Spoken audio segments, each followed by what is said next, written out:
most and maximize the little that we have. And every week, Expresso and builders bring you an innovative DIY project. And this week, our DIY expert, Mr. Andrew Donkin, has a solution for the cyclists out there.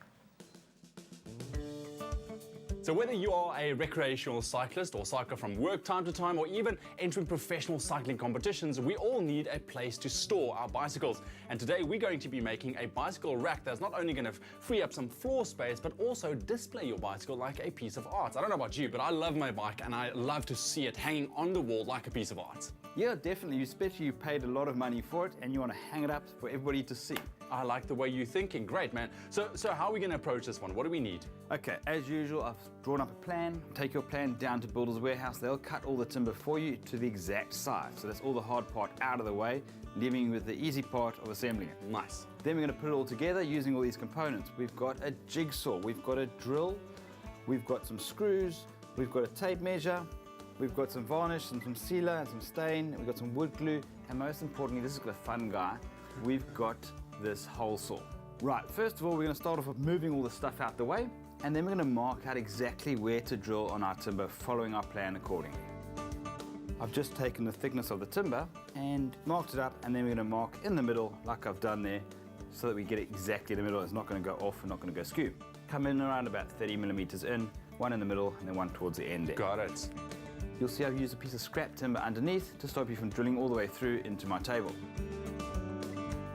Countersink the top holes to allow the screw head to sit below the timber surface. Remember the golden rule of DIY, measure twice, drill once. We're going to do the sides now. So now we're going to make use of that hole saw, and we're going to mark out first of all, because we're basically going to cut a big hole and a groove out there to allow for our bike to slot into.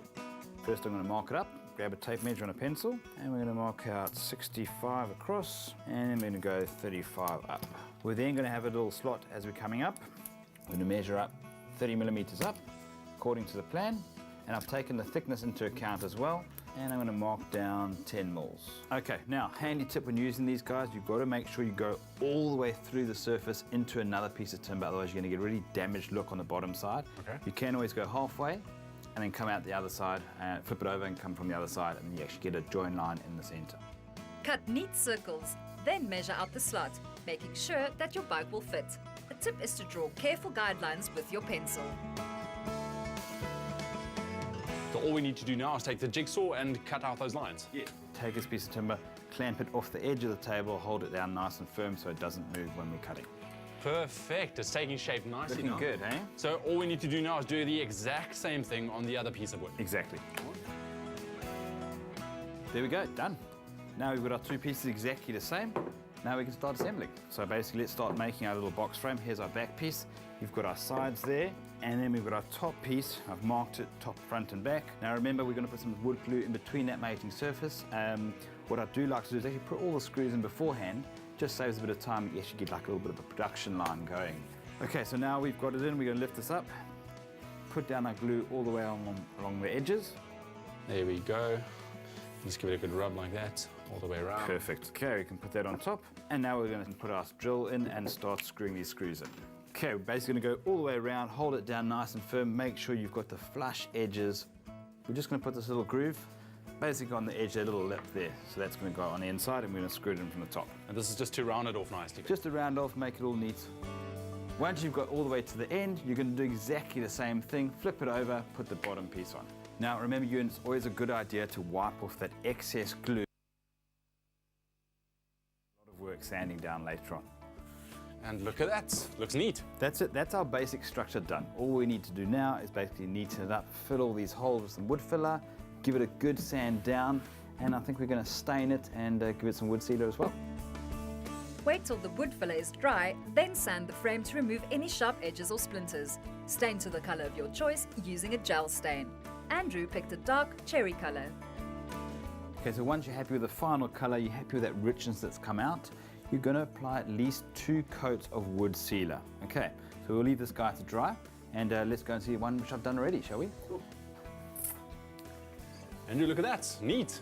Cool, awesome, done. We've mounted it to the wall. It's just like a basic shelf hanging on the wall. All we've got to do now is put the bike on. Go for it. All right, here we go. Yep.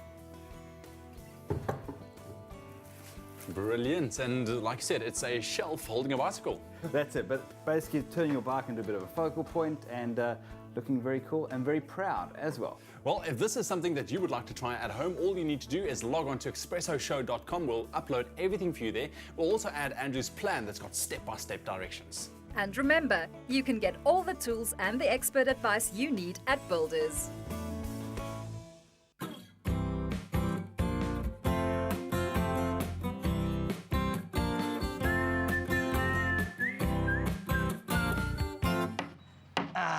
You know, it reminds me of high school woodwork. Every day. But anyway, if that's inspired your inner DIY guru and you'd like to maybe start on your own project at home, then you could win yourself a 250 Rand voucher courtesy of our friends at Builders. All you need to do is SMS the keyword Builders, including your name and city, to 33728. Remember that terms and conditions apply and no free SMSs apply. Now stay tuned to your Feel Good Breakfast show. When we come back, we're going to be making a BLT sandwich inspired salad. That's a mouthful to say. It's going to be even more delicious to eat.